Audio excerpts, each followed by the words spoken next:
only be able to eat 10 grams of fat at the next meal, and I really wanted that protein bar, but it has 11 grams of fat. And, it's like just being utterly aware of the walls of your prison.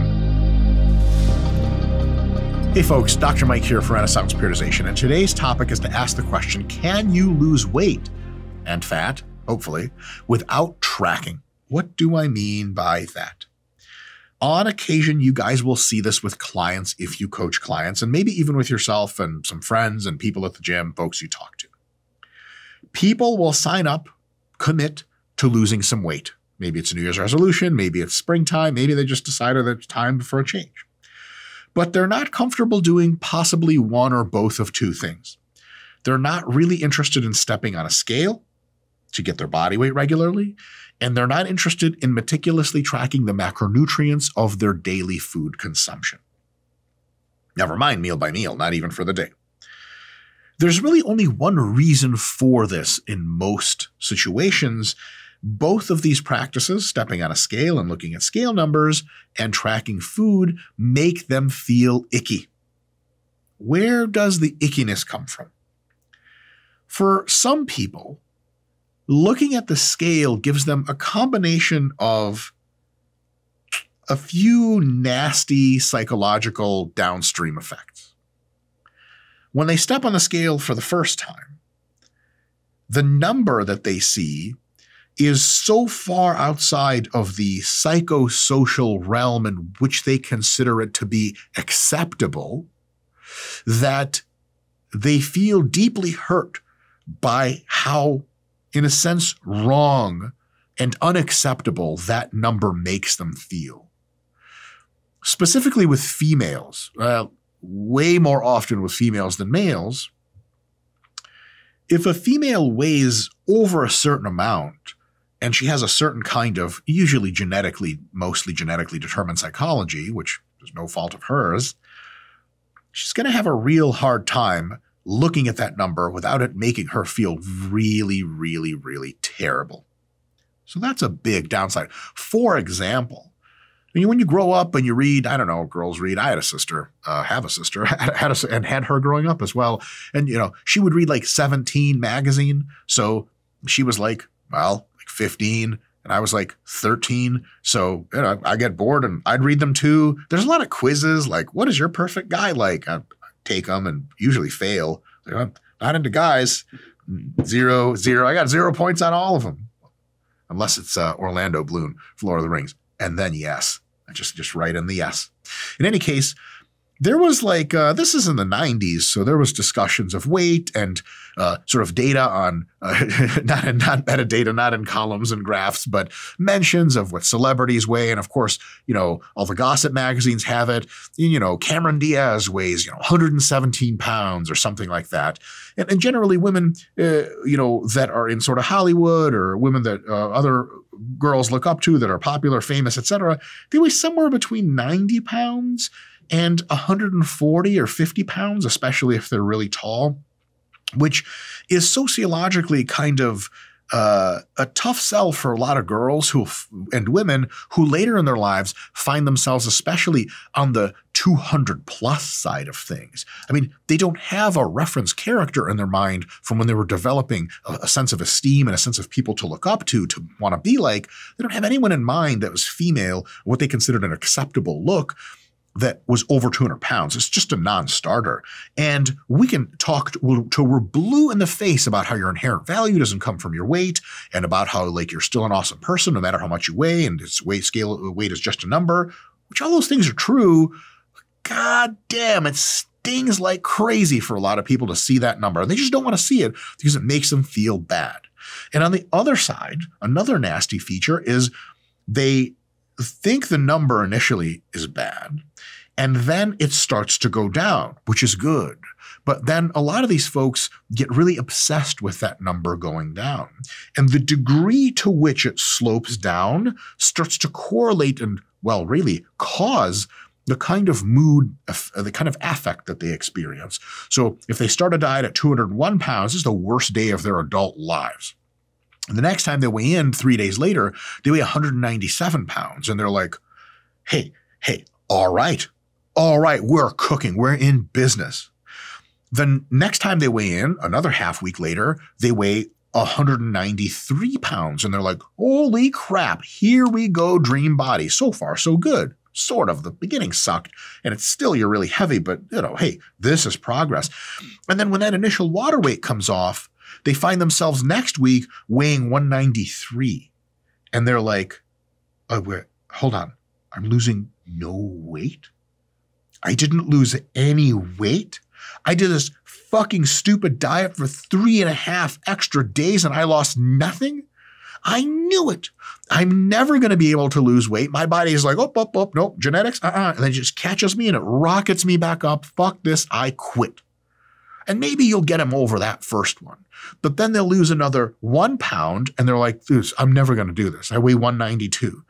My first week was amazing. The second week was the worst thing that's ever happened to me. How am I supposed to get down to my ideal weight of 117 pounds or whatever Cameron Diaz weighed back in 1996 if I'm going to, go with this slow pace? And then later, half a week later or something like that, they're down to like 189 somehow because they're just trucking along, and body water does this whole wiggly thing. And then they're super ecstatic. It's just this crazy emotional roller coaster for them. And they've had experience with this before. It's not their first rodeo, and they've just written it off. I can't do this anymore. I definitely want to lose weight. I want to get healthier. I don't really even care about weight. I want a certain shape. I can't stare at that stupid number on the scale anymore. And I feel that 100%. I know where they're coming from on that 1000%. Macro tracking is a similar version to that, where you give someone a numbers to hit and they start thinking, okay, I have to hit these macro numbers. But if I hit a little under them, I'm extra good. And if I hit really far under them, I'm like Superwoman. And then I'm starving and I'm hungry. And then I have to admit defeat by going up and just hitting the macros normally again. But like I already set a precedent for going beyond, and now I'm retreating. I'm going to fail because I tried to go harder and I couldn't. And now these macro numbers, as I get hungrier and more tired over the diet, they start to be like a fucking prison cell. If I eat 40 grams of fat at this meal, I'm going to only be able to eat 10 grams of fat at the next meal. And I really wanted that protein bar, but it has 11 grams of fat. And it's just, I hate this. I feel totally constrained. It's like just being utterly aware of the walls of your prison. And by the way, macros have to get lowered through the diet often when you adapt metabolically and with movement and your weight decreases. So there's the walls of your prison cell just closing in all the time. Awful. And I just can't do it. No more. No more. Too many bad experiences. I can't do it anymore. The question to you as a coach is, can you actually accept clients like this that are in this position, and can you make progress? Can you help them with these limitations? The answer is absolutely yes. And here's how you would do it. Without tracking, you can still give help. For example, you give them a healthy eating plan, sample meals, sample portions with rough sizes. Like grain, enough rice to fill up something the size of your fist. A handful of lean meats, 2 fistfuls of veggies. Get your 2 fingers out like this and that many almonds or something like that. Very rough amounts that they can just eyeball, and you tell them it's no big deal. If it's a little more, it's a little less. Nobody cares. You're good to go. Just eat something like this and you're totally golden. That's a good start. On occasion, once you give them this plan, you can check to see how hungry they are. Because there's a little trick in diet coaching. If the person is continually a little bit hungry on average, there's a not 100% chance, but a very high probability that they're in a hypocaloric condition and they're consistently losing weight. You don't have to put them on the scale. If they're eating way cleaner, way more organized than ever, and they're consistently hungry, you're starting to think they're probably losing weight and probably losing fat, so you're winning. Every 2 weeks or so, you can look at pictures of them that they send you, preferably totally in the nude. I'm kidding. And whatever clothes they feel comfortable in, preferably tight clothes or like a bikini or whatever, so you can see more of them. You look at their pictures, every 2 weeks, you'll be able to tell if there's progress or not. And you can say, look, take these pictures on your phone. You don't even have to look at them. Just send them to me. If you want to look at them and appraise them yourself, hey, sweet, they're your pictures. But you can just send them to me so I just know what's going on. And I don't even have to tell you how you're doing if you don't want to hear it. I'll just adjust on my side the diet or anything I need to do. And another thing is you can ask them how well their clothes are fitting. Because if you're really working with folks like this, and they're usually a bit on the heavy side, when they lose weight, it starts to become very apparent very fast. You'll be able to tell they look different in pictures. Their belts will fit differently. Their clothes fit differently. They'll tell you this, and you're like, hey, you're a rock star. Let's do it. Do this for 3 to 4 months with them, typical diet duration. And every time they seem to be pretty full for a week, you ask them like every week, like, hey, like how full are you feeling? You feeling hungry? And like for a week, they might be like, man, I'm actually good. I'm not hungry at all. You're like, okay, great. You take the food down just a little bit, pull out a little bit of rice, a little bit of almonds or something like that. And then they're like, okay, actually, after you made that change 2 days later, like I'm feeling the diet a little bit. You're like, great. Hey, sweet. And you never want them to be ultra psychotically hungry because that's a recipe for burnout. But you also don't want them to be like, oh man, this diet's crazy. I'm so full. I can't eat anymore. So what you're going to want to do is kind of manage that, not fine line, but that sort of gray area of just mild hunger. And if they sort of bottom out and they're not experiencing it anymore, you drop their nutrients again and they keep going. That formula is likely to result in pretty good fat loss progress. After you do a maintenance phase, they recover from the diet, you can kick it again and repeat that process for long-term results. What you also want to do is psychologically check in with them a lot and focus on a few things. Things like buy-in.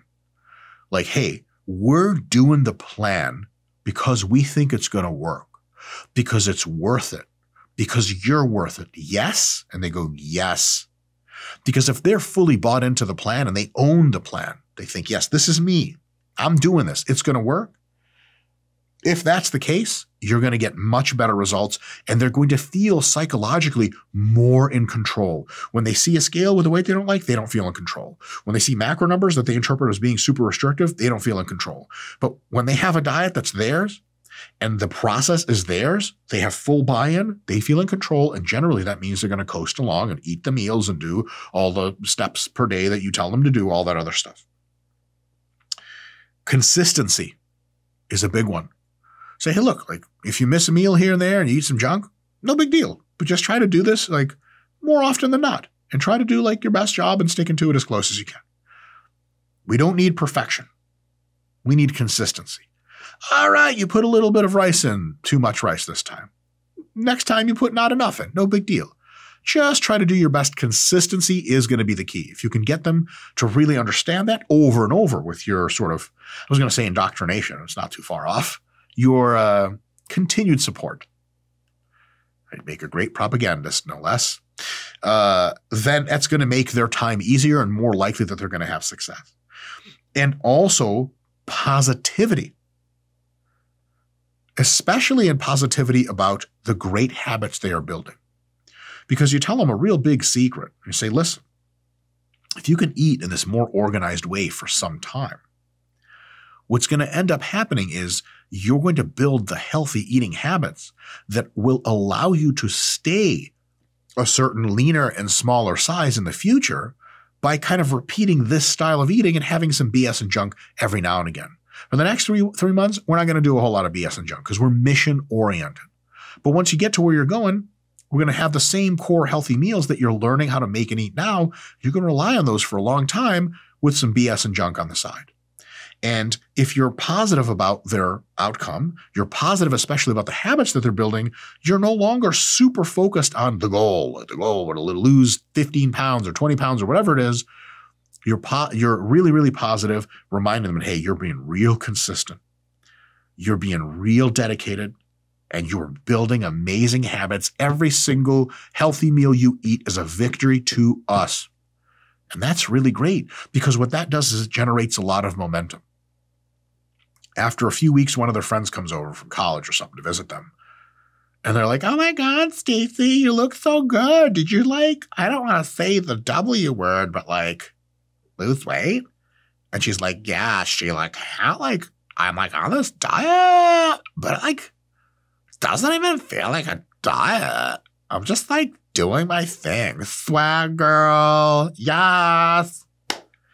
They high five, they hit the club, pee popping, come home with some fellas, drugs, hard drugs, wake up middle of the night, desperately. I don't even know where I'm going. I'm just reciting my college experience as an overweight woman. Hell's wrong with me? What you want to do is support them in building that habit-based fitness lifestyle, which is positively oriented of these are the good things we're doing, not these are the bad things I want you to avoid. If they say, hey, like I had 2 cheeseburgers last night, you don't say, well, that's a bad thing. No cheeseburgers, fatty. You say, hey, shit happens. Cheeseburgers happen. And they're like, oh, yeah, okay. What do I do to make up for it? Like, wow, there's no making up for it. No big deal. Like your body, cheeseburger, nothing. No big deal. Just like next meal, just do your best and just stick to the healthy food we've been practicing. You know how to do it. And they're like, oh, okay, sweet. You celebrate the victories. The defeats, don't fester in them for too long, because folks of this kind of psychological makeup, they don't do well with that.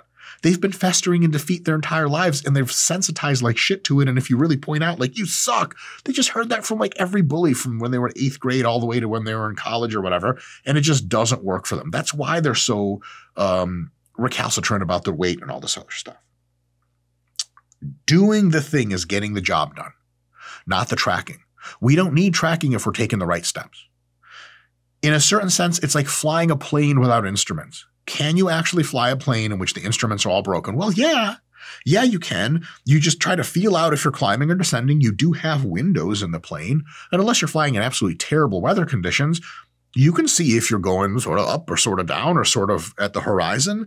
And if the plane starts to shake, you reduce the throttle. You don't know how fast you're going, but sure shit feels too fast. Or if the plane starts to feel really sluggish, you don't need a stall warning. You just boost the throttle a little bit. Now, truth be told, is flying with instruments better? Yeah, hell yeah, it is. So is tracking a better way to diet? It is objectively superior. You get more precise results. You don't have to wonder as much if the plan is working. Like if we got your weight and we got your macros, girl, we got your steps, we know it's working. Flat out. In addition to that, you could fly a plane with no instruments. Landing a plane with no instruments is tougher. You got to get the airspeed right. You got to be a real experienced pilot to land the plane with no instrument. Just the same way, if you want to get to a certain look or to a certain, well, I'll just say it, body weight, then you're going to need to know like your body weight. Now, truth be told, most girls don't actually want to get to a certain body weight. Their body weight's just a proxy for how they look. And if you tell a girl like, hey, check this out, we're going to do some crazy surgery on you. You ready? And she's like, okay, mask. She's out, wakes up 15 days later. And she has a bebopper club hoe body, weighing 95 pounds, little teeny little waist. Everything's all fit, finished, little titties and shit. Little abs, whatever bullshit women are into. I'm not into all that crap. In any case, I'm into thickness, but that's neither here nor there. Whatever, bebopper club body. You can wear all the midriff and all the stuff. And she's like, oh my God, this is unbelievable. I went to sleep at 250 pounds. And that's when the scientists are gathered around. They go, yeah, totally. Do you like how you look? And she's like, this is a miracle. Where is the club so I can finally use my body to have fun with other people in an adult way that if I continued this analogy, YouTube would censor me? And the scientists are like, yes, but we need you to know something. She's like, oh, okay. I've seen movies like this. It doesn't end well. They're like, actually, it ends quite well. You are the first generation of enhanced cybernetic organism. And the thing is that you're functionally immortal. Your body is no longer a human body, but it is going to look young and fit and sexy as shit for, at least 900 years from now. That's kind of how we designed this thing. Your brain is totally preserved. It's actually now digital. We threw away your old body. Trust me, I'm getting to a point here. But the The thing is, you're powered by a totally safe, I mean the safest ever, enriched plutonium reactor. What do you get when PhD sports scientists collaborate with pro bodybuilders? The most effective muscle growth training app ever made. Get yours now.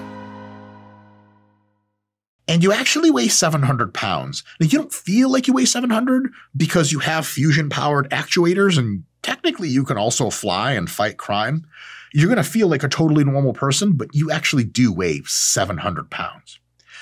In this case, she's going to be like, I weigh 700, and she's looking down at her little tummy and shit. She's like, get out of my way, throws one of the surgeons aside, goes to the mirror, and she's like, oh, shit, I look fucking amazing. And they're like, yeah, I told you, you look exactly like you weigh 95 pounds.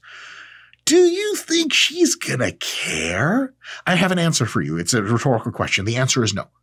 1 out of 1,000 women is gonna be like, make me weigh 95. I don't care how I look. So they just blow her up full of air and she looks insanely fat like Jabba the Hutt, but she actually weighs 95 pounds. Nobody wants that. Women don't actually care how much they weigh. They care only about the look at the end of the day. So when you are trying to guide someone to a certain look, you can do a lot just with the look itself, and you never need to step on the scale. But is the scale good for tracking and making sure they're going to that hypothetical look? Because looks change over weeks, and it's tough to tell sometimes. But if every few days you're losing a couple pounds, you know the look at the end of the day is guaranteed somewhere down the road. And you're not just spending time doing this, floating in the middle of nowhere, not making progress. That being said, the conversation about accepting that weigh-ins are totally cool can be a tough conversation. The conversation about accepting macronutrient constraints and goals and targets can also be a tough conversation. And at some point, it's not the point to be having it with your clients. But if you've had the same clients for a while, you're starting to know them really well, and here's a big one, they've already made a ton of progress. You can potentially bring them back into the fold, gently, gingerly, with tons of compassion and a preparation that it doesn't work and you need to be like, okay, JK, we're not looking at weight. Experiment failed. You have to be gentle, speak in terms of trial runs, like, hey, we're going to try to get your body weight for 2 weeks. And if it's super icky and you don't like it, it's just 2 weeks. And then we're done. But if you're cool with it, then maybe we'll try a little bit more. You have to reassure them that the ickiness declines over time. Because you know what? It really does. You stare at your weight long enough, it used to be 197, but recently it's like 163, and everyone in your social circle thinks you're beautiful and amazing. And that one guy that you used to like in college from that one frat, he's back, and he's like, hey, what's up, Samantha? I'm like, what's up, Eric? He's like, hey, you know what I'm saying? Like, I don't mean to put this in a rude way. You're like, it's okay, I can take it. Used to be fat and awful, so I hated you and I avoided you, but no, I'm trying to have sex with you. And she's like, oh my God, I love sex. Ah. And that's her experience. So she's well into the fold. And now you're like, hey, like, do you want to get your body weight going so we can take you from like 163 to 155 for the summer? She's going to be like, yeah, hell yeah, those are all right answers. And maybe she's going to be totally cool with it because it's that time and you eased it in. Or maybe not. And then no big deal. You do it the old fashioned way with no measurement because you can still do something. At the end of the day, your big weapon is 2 things. 1, the knowledge and understanding that there's nothing inherently bad about the weight on the scale or the macronutrient number. Good and bad exist up here. In the real world, it's all just machines. It's all just stuff. And your body's also just made of stuff. Like if aliens came down and they were super intelligent and they met a really fat girl, and she's like, what do you think of me? And they're like, well, there you are. And she's like, am I good or bad? I'm like, you're just a human being. So, and she steps on the scale. She's like, but watch this. Steps on the scale. It's like 303. Look, what do you think about me now? They're like, why are you crying? That's what you weigh. It's no big deal. It's just a number. It really is. It's the look you don't like. I feel that. Sometimes we don't like our look. A number is a tool to change that look, but we don't have to use the tool. Macros are the same way. They're just numbers. So your first big tool as a coach is understanding that the objective reality stuff is just does not have to bake in any morality or any making people feel bad about themselves whatsoever. But your other tool is the flexibility of mind to understand that if somebody's not ready for that journey, not ready to use their weight, not ready to use macros, you're totally cool to be like, hey, no big deal. We'll do this another way. And you do it in the way I just described in this video. Isn't that nice? We got to hear plenty of impressions of this Chad and Stacy and Erica and whoever the hell else boiled up in my insane mind. Am I losing it? The answer is yes. See you guys next time.